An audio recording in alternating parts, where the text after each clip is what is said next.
And that, ladies and gentlemen, is exactly how you come back from a 2-0 deficit. Chelsea 3, West Ham 2, and how we put ourselves in that situation is ridiculous.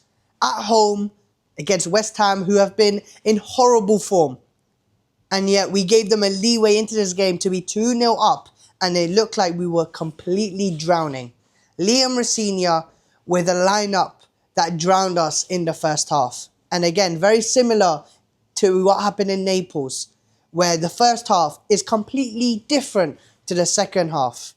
The substitutions making the difference, and it did make the difference once again today, with João Pedro getting his goal, Cucurella getting his goal, and Enzo Fernandez doing what he does best and box crashing right at the end. Right now, the vibe is up here right now. To come back from 2-0, and I think this is the first time that Chelsea have ever done this, where they're losing 2-0 and they come back 3-2. I don't think we've ever won. We've come back to draw, but we've not won. So, you know what? Fair play to the boys for not giving up in the second half. But what went wrong in the first half is what we need to talk about firstly. And obviously the starting lineup, you had Gusto, Chalobah, Badiashile and Hato. Now, as we play Arsenal on Tuesday, it is fair to say that the rotation may have been necessary.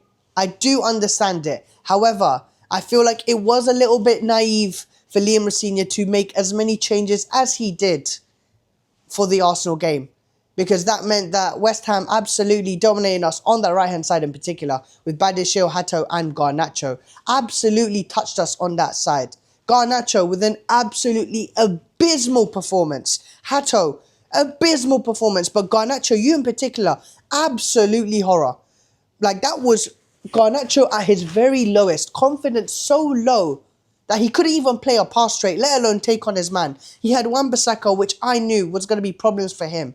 But to not even make a pass straight, and I've been there. I've been at football sessions where you're having such a bad day that, you know what, you feel like subbing yourself off. That's how bad it is. You can't even make a pass right. You can't shoot right. You can't take on your man. Nothing's working.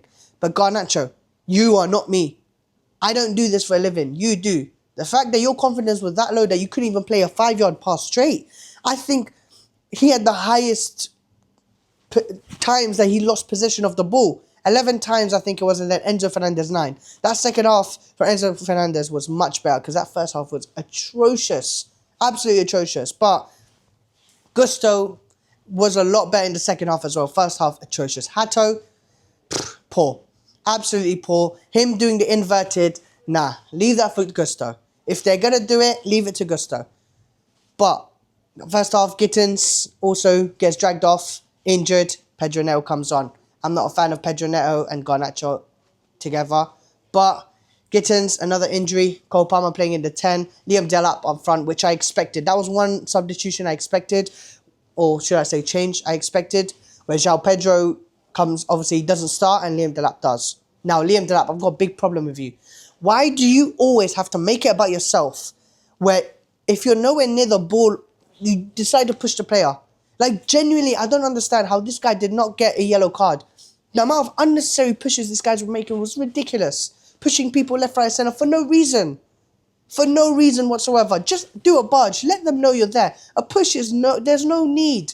We've got Andy Taylor as a referee. There's no need. But yeah, in the first half, Bowen, 7 minutes in, scoring. I thought, you know what, this might be an absolutely long day.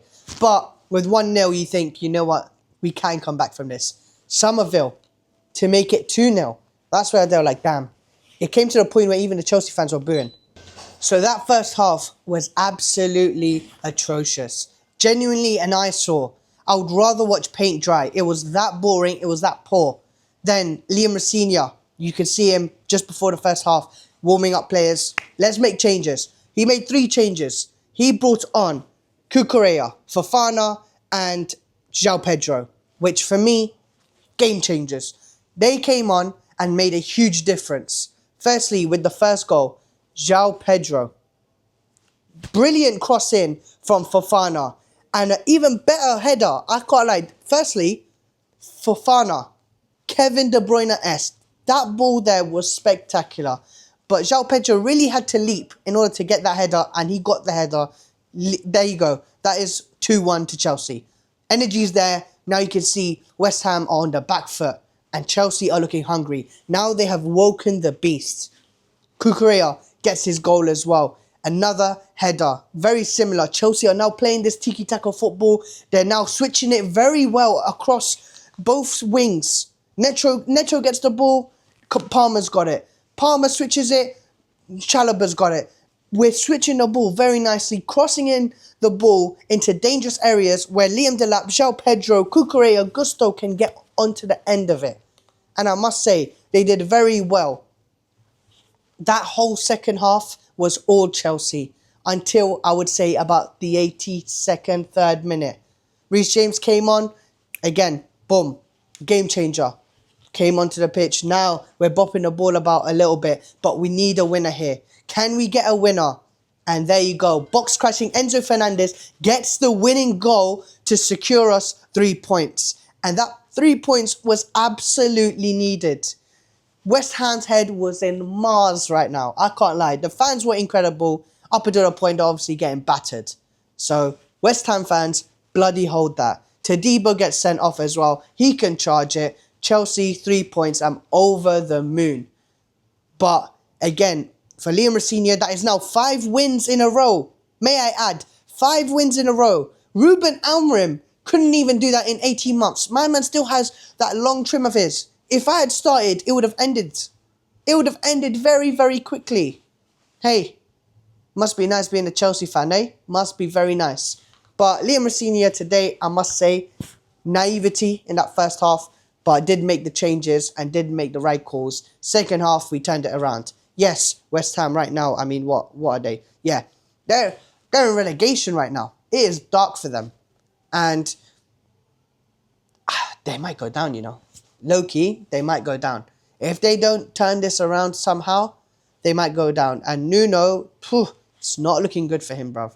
It is not looking good. They have been in very, I would say pretty bad. Actually, no, to be fair, they've not actually been that bad recently. Obviously, in the FA Cup, they beat QPR. They beat Sunderland, which I completely forgot about. And they beat Tottenham.